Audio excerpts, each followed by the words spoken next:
falling through the cracks and clients were losing their minds. And Greg?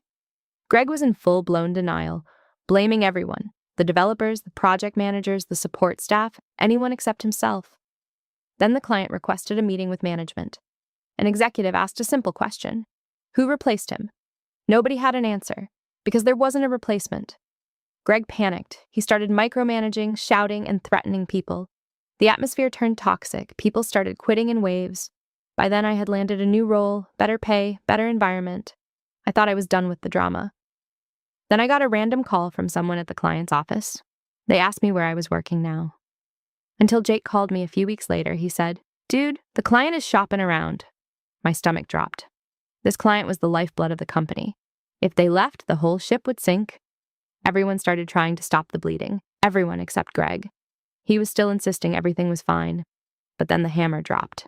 They officially announced they were leaving. Millions gone, overnight. Full-blown crisis mode, budgets frozen. And finally the investigation started. They found the emails, the meeting notes, the warnings from other managers. All the times Greg was warned not to fire me. When the board finally looked at the evidence, the conclusion was brutal. They didn't leave because of the market. They left because they lost trust. And they lost trust because Greg had fired the person who managed the relationship. One decision. One ego-driven, stupid decision. They fired Greg that same afternoon. No dramatic farewell. Just security escorting him out of the same building he used to strut through like he owned it. But here's the best part.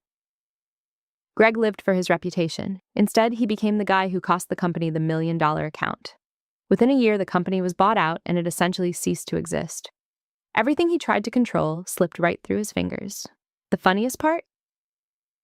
I ran into an old coworker at a coffee shop months later. I asked about Greg. He just laughed and said, "You know he still blames everyone else, right?"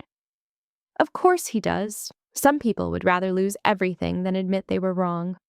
As for me, I finished my coffee, got in my car, and drove back to a job I genuinely love. Greg is still out there, explaining why the world is unfair. And I am just here, enjoying the life he accidentally upgraded for me.